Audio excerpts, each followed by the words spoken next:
The Alpha Podcast, with your hosts from LarsonPress.com, Adrian Larsen, and from TMNutrition.net, Tony Montgomery.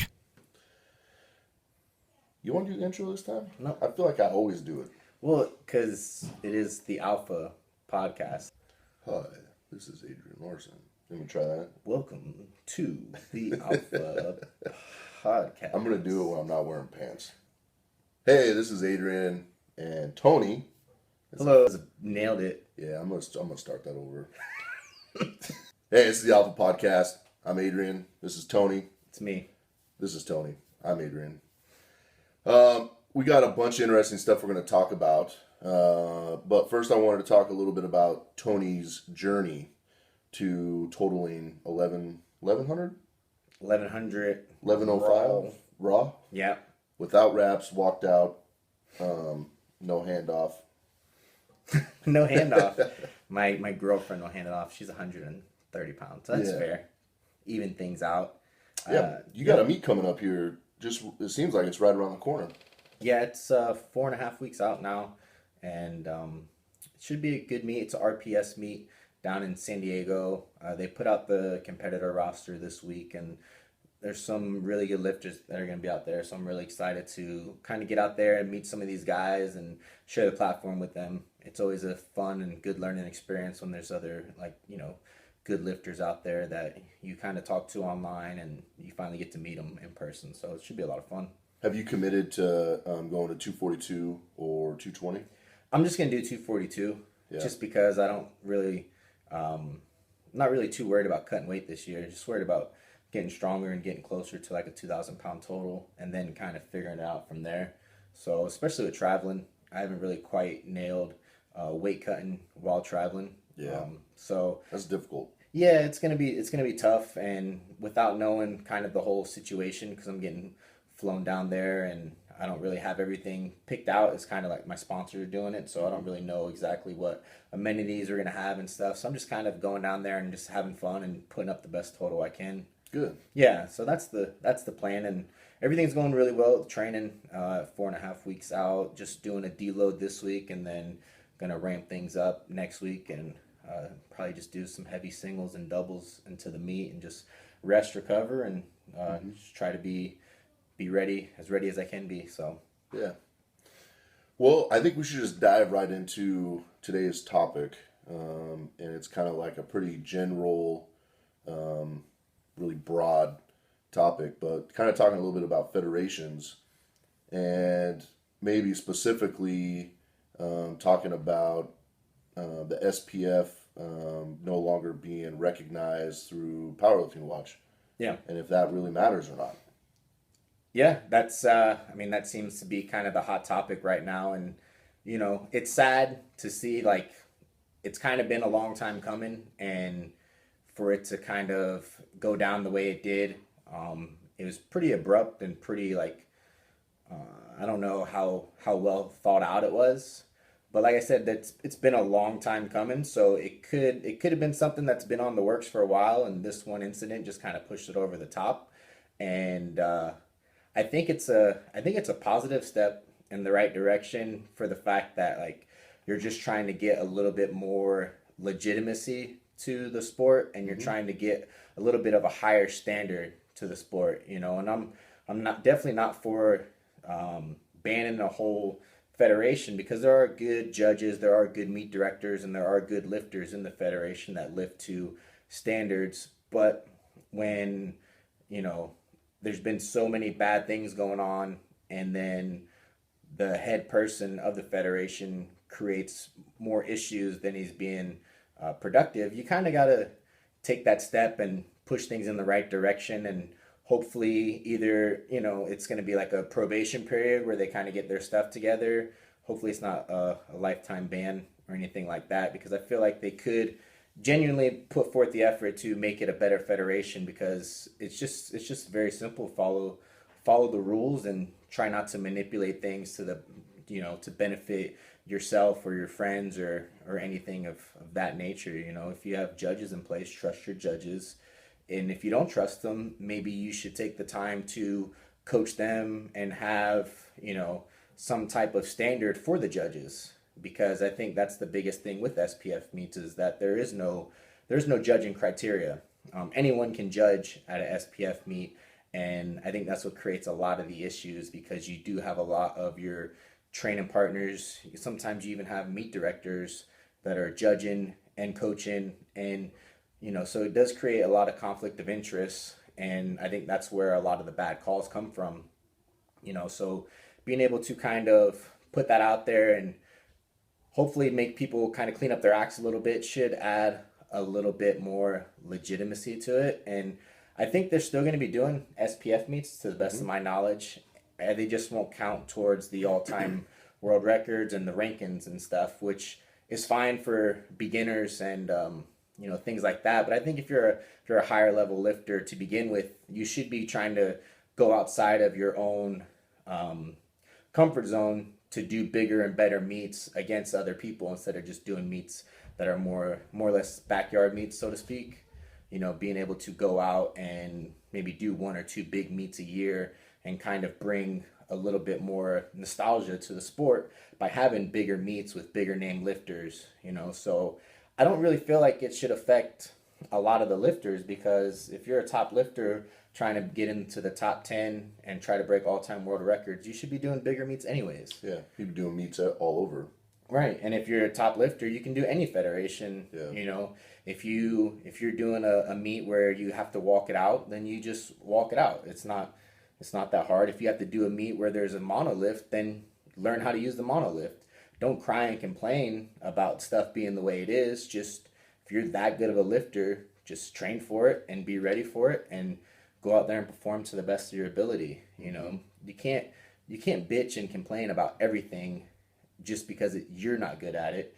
If you're a good lifter, you make things happen. You lift to your standard, you lift to the standards that they set, and you don't lift to the meet, so to speak, right? If you're doing meets just to get high squats passed because you can't hit depth, then that says a lot about your character to begin with. So trying to go out there and find stricter judging meets and find meets that the best guys are going to, I think is huge. And I think you're seeing that a lot more now, which I think is a step in the right direction. And I think finding, doing this move here is a step in the right direction, even though it may have been pretty rough, to ban a whole federation. But sometimes drastic steps need to be made in order for other people to kind of pull their head out of their ass and get things going in the right direction. I think just like in any sport, referees, judges, whatever, umpires, they have to make a split-second decision based on what they just observed, right? Yeah. And not all of the time is it going to be the right decision. So they are going to make mistakes, and it's just human, and that's just the way that is, and that's one of the things we have to be willing to live with. Now, the thing I don't like to see is when somebody makes that decision based on what they just saw, and then things get overturned. Sometimes that seems now if the judge at the time says, "Hey, I made a mistake. Right. I meant to give it a white light, but I gave it a red. That was my fault, and I want to pass that lift." Then that's different. But waiting a period of time, having somebody look at stuff and then say, "Well, yeah, my judges made a mistake." You have to live with whatever mistake they make. Right.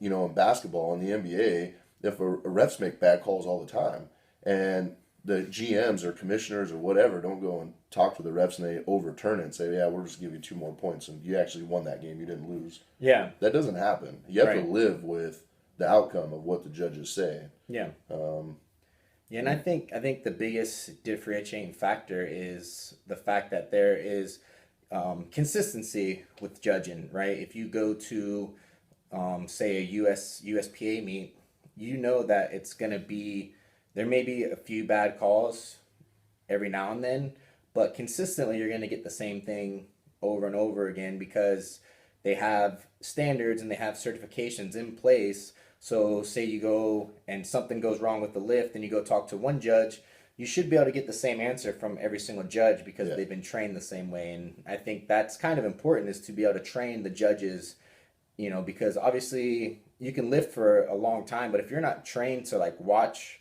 the lifters lift and know the rules and kind of watch for those things, then it is still hard to do. So there has to be some type of criteria and some type of, um, school or cert or something to where you can become a certified judge to judge at certain meets. Do you think like maybe like yearly requirements is necessary? So, to the best of my knowledge right now, you become a judge for a federation, you take a test and then you're done. Yeah. And you never have to take that test again. There's never any follow up. Now, there are some federations that you have to sit to like witness a national record. You have to sit with a certain judge and get, blessed. And then to set or to be able to judge world lifts, you're same thing, get blessed and then you're off on your own. But, should there be like yearly requirements of, hey, this is maybe a class you need to take, or this is a test you need to redo, or, whatever. Maybe should there be stuff like that? Yeah, and I'm not 100% sure on whether or not they do that with certain federations, but it should be. There should be certain things implemented, right? Like there should be eye test. Maybe that would be important for a judge to be able to see straight. I don't know, just my thought. Maybe they should do where they sit in with like a head judge, and the head judge watches their calls to make sure that they're doing stuff consistently. You have to be able to see things and learn things and relearn them and re-see them over and over again for there to be a consistency to it, right? You can't go to college, study something, and then put it away for the rest of your life and think you're going to retain it, right? Yeah. There has to be some type of remediation going on, outside learning besides what you did to get that certification, right? If you're going to be a coach, you don't just go to school and get your 4-year degree if you want to be a good coach. You continue to learn and you continue to educate yourself in order for you to better help your lifters and better help whatever sport you're in, right? You don't just do one certification and then that's it, you're done. Right. You know everything, right? So there has to be some type of, whether it be quarterly, annually, some type of standard or some type of test or some type of thing set up to where there is going to be a lot of consistency built within the judges, because as a lifter, all you can do is go up there and lift. It's for the judges to be consistent with their calls that's going to help build a federation's legitimacy. I'll never fault a lifter unless they're blatantly cheating. Sure. For going up there and lifting and getting a call passed.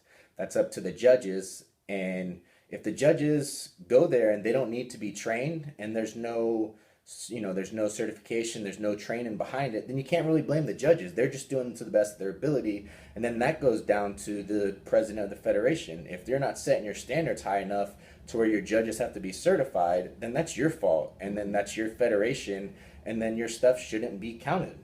And I think that's kind of where they were at with the SPF, is that there just really wasn't there wasn't enough to make it a legit federation, and there was just too many bad calls and too many shady things going on for it to continue to count towards records and rankings. And I know some people will listen to that and laugh and think it's stupid because it's a hobby, but to some people and to the people that have lifted before us that did everything the right way, a lot of people want to keep that credibility, and a lot of people want to be able to hang their hats on something that they did legitimately, not just to kind of make a mockery of it and make a fool of it just because you're not able to lift to a certain standard. You go and find a federation that you can, and then you make fun of people for calling you out on it. Like, that just doesn't make sense to me, right? Yeah. If you can't get to squat to parallel because you have too much weight on, then lower the weight and get there, right?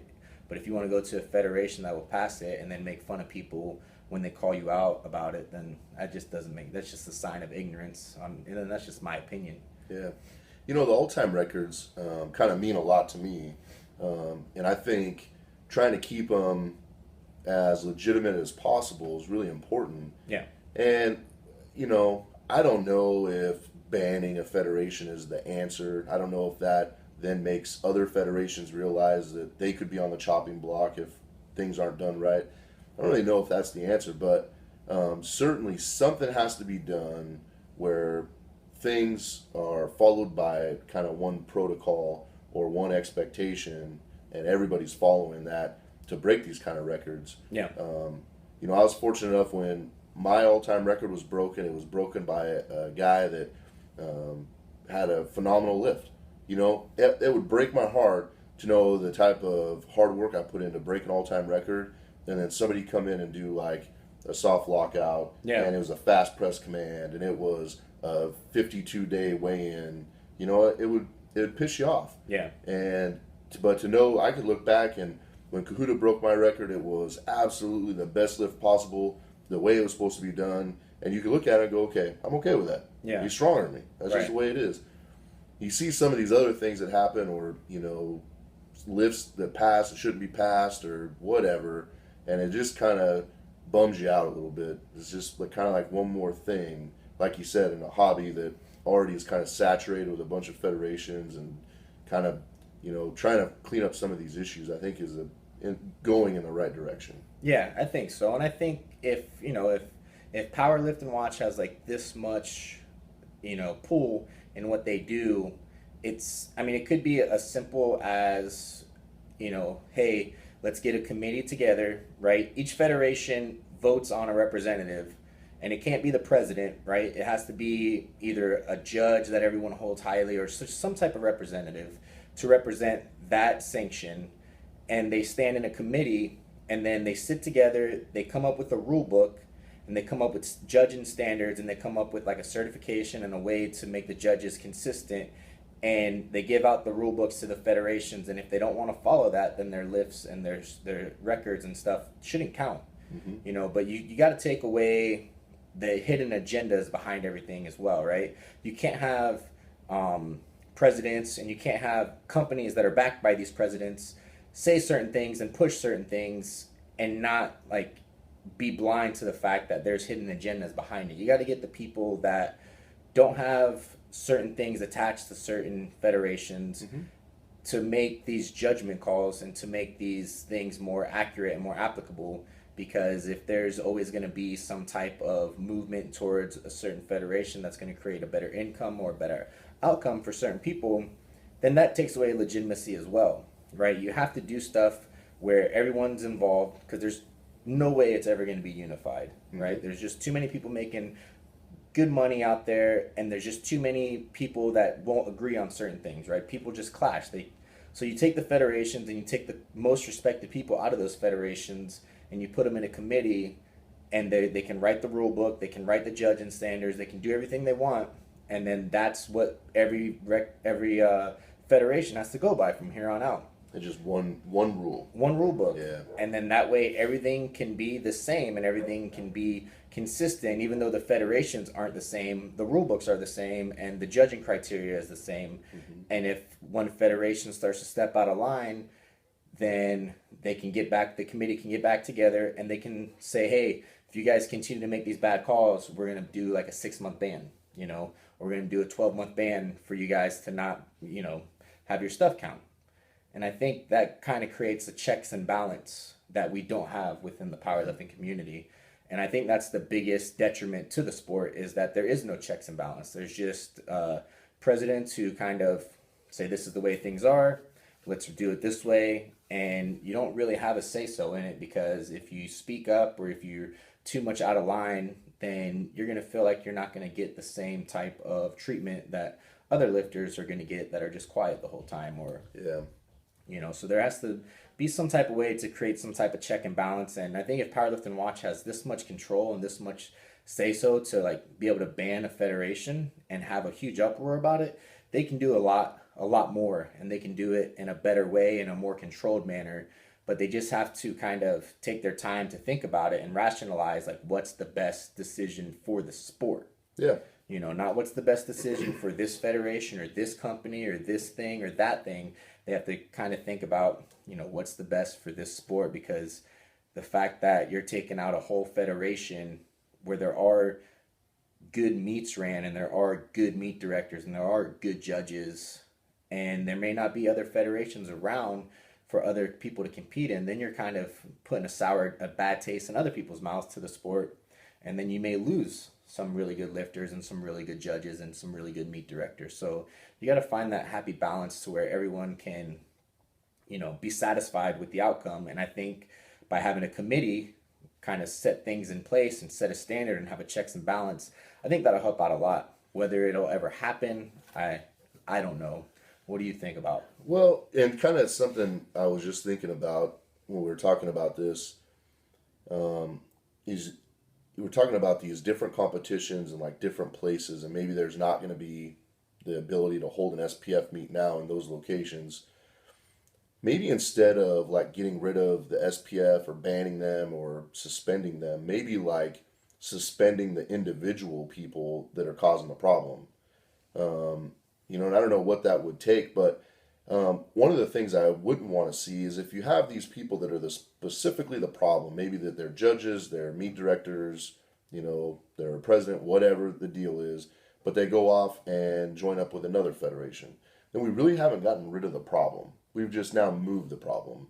So maybe it's not like in a whole that's the issue. Maybe these certain individuals that kind of do silly things, maybe we need to evaluate suspending them, maybe, or I don't know. Well, you can't, because we don't have. It's not like we're getting paid. It's not like there's a union. It's not like we can say, hey, you're suspended. Don't do meets anymore. Sure. You can't suspend a president. Well, yeah. You can only discount their federation.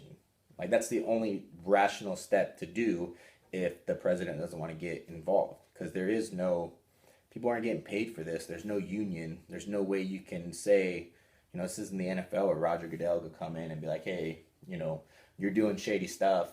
You're suspended for a year. You're fined. They can't do that.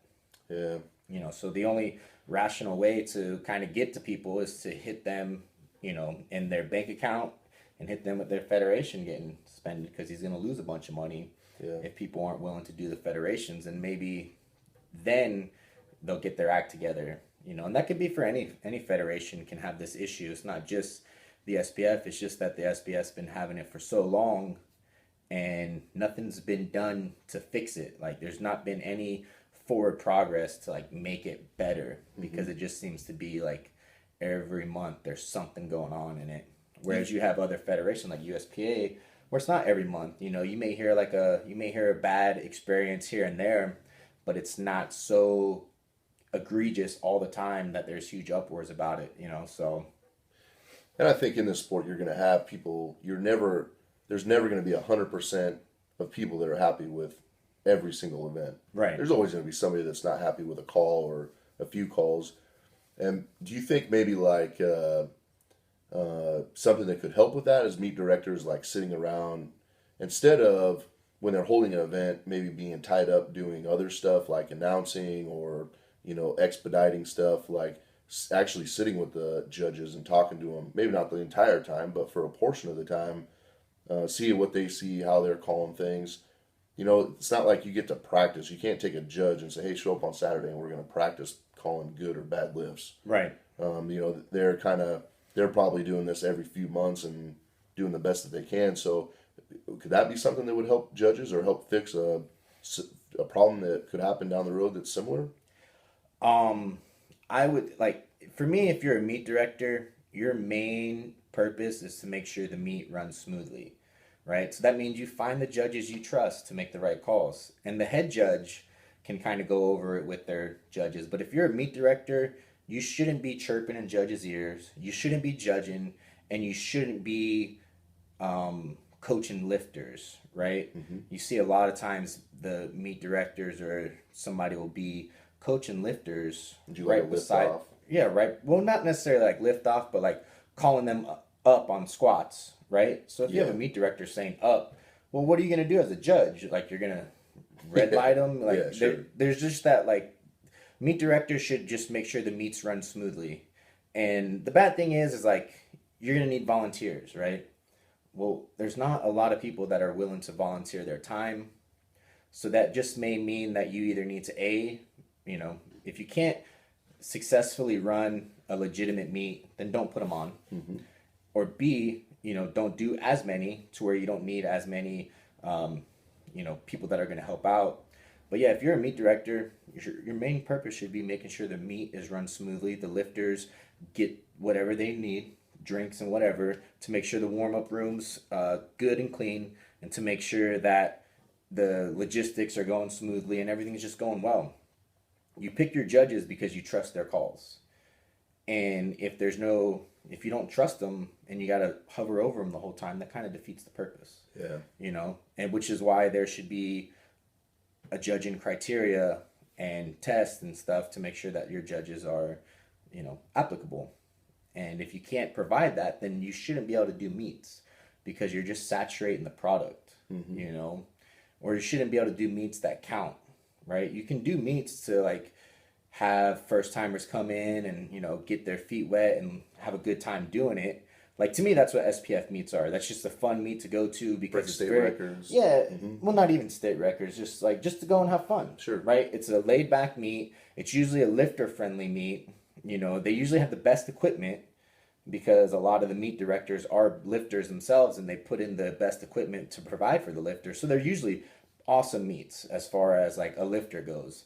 There's just not a lot of legitimacy to them because there's no judging criteria. So they could be ran and they could be just fun meets, but if you're a big name lifter and you're trying to crack, all-time world records or American records or top 20 rankings, you should be doing bigger meets anyways, and not really doing, local home meets or backyard meets or meets that don't have legit standards. In my opinion, I know I may be off, but so I wonder if that's just as simple as saying and I don't really want to use the term professional or amateur, but maybe picking 2 or 3 federations, or maybe even as simple as just one, and saying these are the federations that all-time records, you can break all-time records in.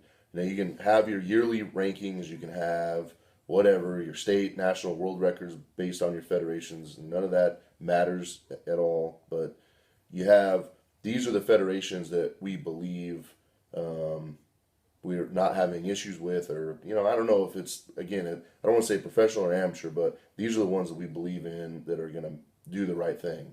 Is that? Yeah, I mean, it's a good way to go about it. I know the inception of RUM was to kind of have different judges from different federations come in. That way you have just a bunch of different representations. And they tried to make it to where that was the biggest meet of the year, where a lot of the big names would go. And I think that could be something that you could look into, as far as maybe having 4 or 5 big meets a year spread across the country. That way traveling's not going to be that big of an issue, where they're represented by each federation. They have a different judge represent each federation, and that way it's fair. And it gives everyone kind of a representation, and it's just everyone knows that this is the big meet. You may even need you may add extra judges. You may add an instant replay to it or something. You can add stuff to these bigger meets to where they're a little bit more accredited. But that's really up to I would say meet directors that can come together, and federations that can come together for the betterment of the actual sport instead of the betterment of their bank accounts, which is hard to do. And even to go even further, I think that would make lifters better lifters. Yeah. Because, as an example, if I were deciding to break an all-time record again now, I have so many meets at my disposal within a 60-mile radius. Yeah. That if I didn't do it here, I got this one, and I got this one. If I had to specifically train for one competition that was going to be around this area, and it's only here once a year, I mean, you really are putting all of your eggs in one basket, and you're bringing a lot of great lifters on one stage. Yeah, and it could just it could be a huge thing for the sport, because think of World's Strongest Man, right? They bring all the top people to come and do that one show, and it's publicized on ESPN. It's a big deal. Everyone knows about it, And if you can start doing that with powerlifting, where everyone knows, okay, the top 5 in each weight class are going to be here to go head to head, that'll be huge. That'll create a lot of excitement. But like I said, it's up to meet directors, it's up to federations to kind of put their egos aside and be like, hey, this is what's going to be best for the sport. And it can be as simple as say USPA does one, and then RPS does another. So that way each federation can have one really big meet. Yeah. With different, but they would just have to be like, okay, well, let's have different judges go and do it. But I think there's just a little bit too much ego involved. Not one person's taking all of it. Right. Yeah. Yeah. And that way I think there's equal representation throughout the year. And I think if Powerlift and Watch can, have such a huge impact with this stuff and affect it this way, then they can kind of make those changes in the right direction to where you don't have to just discredit federations, but you can kind of all bring them together for one standard, and you can have them all represent each other, And I think that would help the sport grow. That would bring a little bit more continuity to it. And I think that would create those big meets that they used to have back in the day where everyone would just go head to head and you knew like this is the meet that everyone was going to. And I think there are certain meets that are trying to do that and move that in the right direction, but I just don't think they have a lot of backing, so to speak, from certain federations or certain people. Yeah.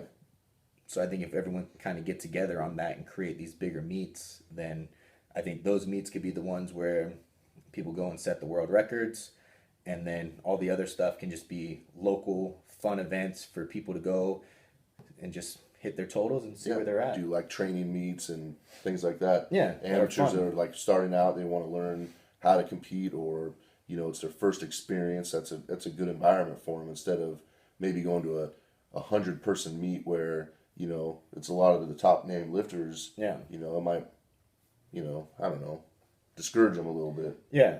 So I think it's like I said, I think it's a step in the right direction, meaning like they're starting to call out some of the bullshit that's going on, and if they can keep moving in that direction, I think it's positive. I just hate to see a whole federation like get blown out, but if your federation and the president of it are continuously not making progress to better it, then I don't really see why anyone should really care. Yeah, and it doesn't seem.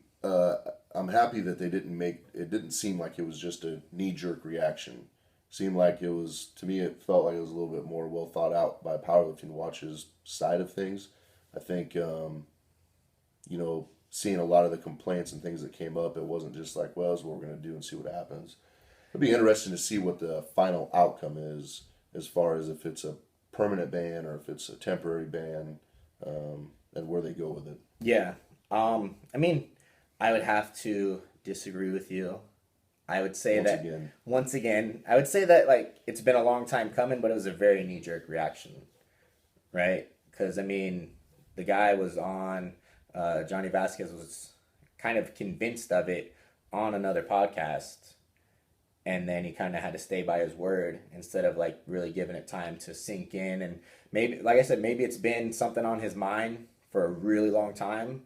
And the fact that now, like, this one overturned call was just so bad that it was just time to, like, take a step. And maybe he's been thinking about it for a really long time. But, time will tell, because if it was a knee-jerk reaction, then it's usually never the best thing, and you'll see it overturned really fast. Yeah. So if it's something that sticks, then you can tell, like, they put a lot of thought into it, and, this is the best move going forward, which I think it is kind of one of the better moves going forward, just to kind of create more legitimacy. But if they overturn it in a week or two, then it's back to being more of a joke. Yeah. And I think maybe if we talk about putting all these things into place too, one of the things that might be something to look for Powerlifting Watch to look at is to put something in place of what criteria do you meet for somebody to hit maybe a temporary ban or a permanent ban. Yeah. So that it's made aware to everybody. So Yeah. it's not just somebody steps up and go, okay, now I'm fed up and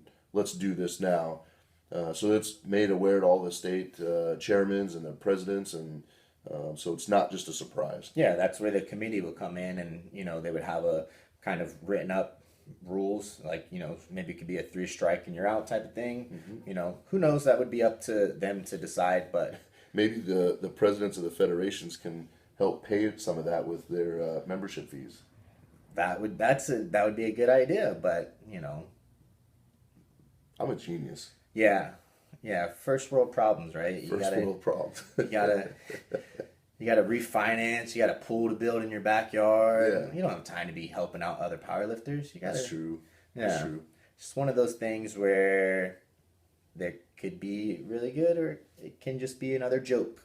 And I hope that it's not just another joke within the sport, because it, can't continuously take steps backwards and expect like people to take your sport seriously. Because I mean, let's face it, like powerlifting is probably one of the least organized and most laughed at strength sports out there. You're making me feel worse and worse about myself. I just noticed it's one of the only strength sports where people don't get paid. Yeah. They don't have professionals getting paid. They don't have professionals flying across the country to compete, so I don't know what's up with that.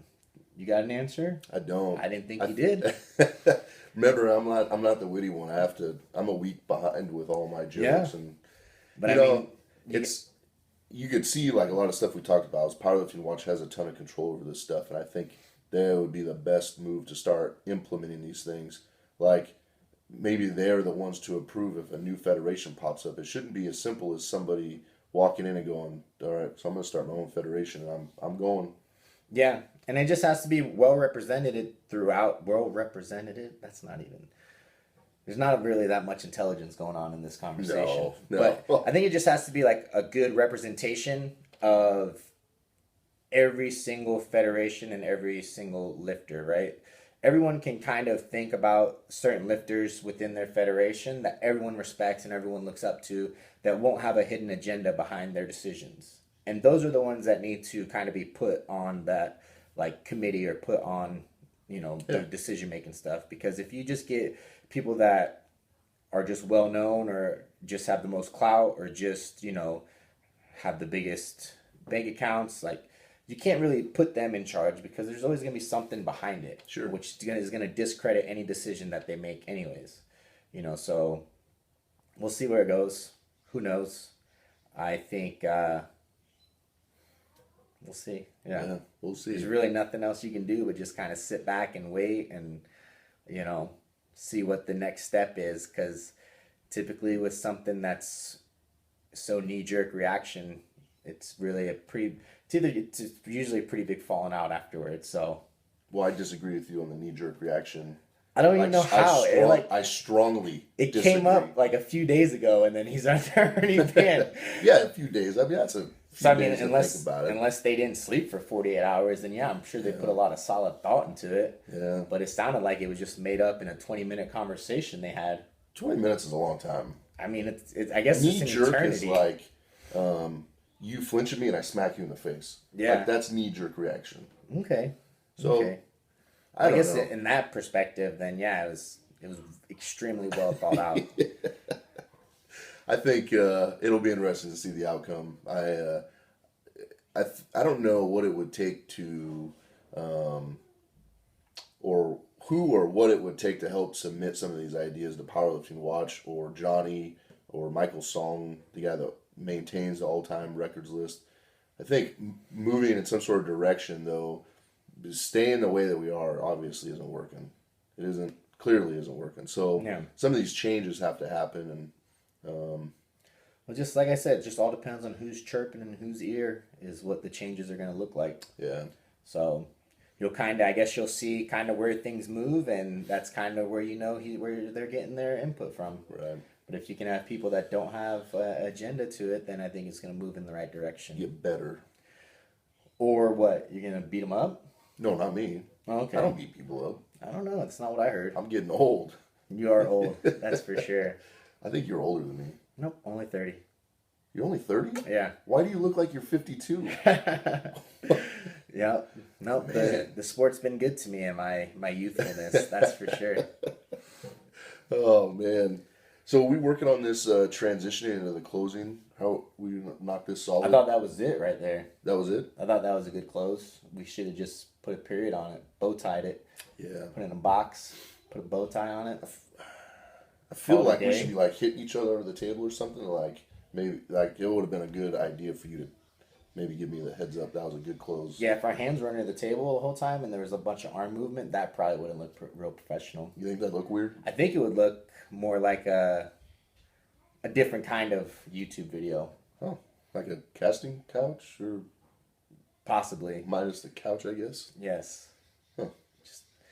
But yeah, I think Next week we have some stuff dropping, so make sure you guys check out the iTunes and check out the YouTube channel. We're gonna have the Kaylee interview dropping here shortly, so download that on iTunes. And the meets are coming up. We have April 16th is the Kabuki meet, and then the week after is the Gracie V meet, and should be a lot of fun. I'm excited to see what you're gonna do.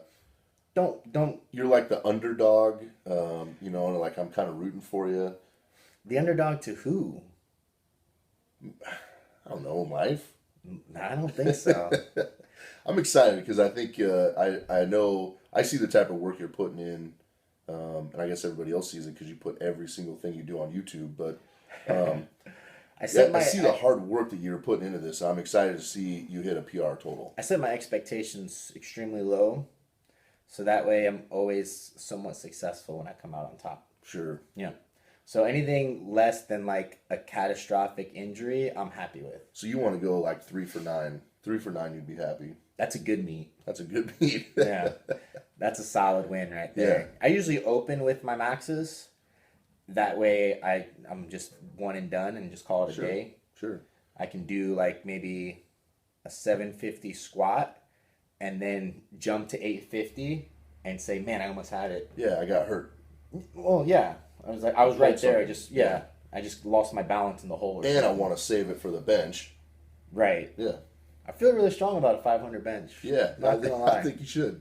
I'm not gonna lie. So, I think that's it. That's it. Where can we find you at? TMNutrition.net and TM Nutrition on YouTube and Tony Montgomery Jr. everywhere else. Where can we find you? LarsenPress.com and Larsen Press on most of the social media. And then obviously Adrian Larsen on YouTube. And Pornhub? Pornhub? I am on Pornhub. That's where Larsen Press originally came from. So check it out, guys. That seems like that could seriously go wrong. You can't continue to talk whenever I close it like that. Closed. That was it. Done.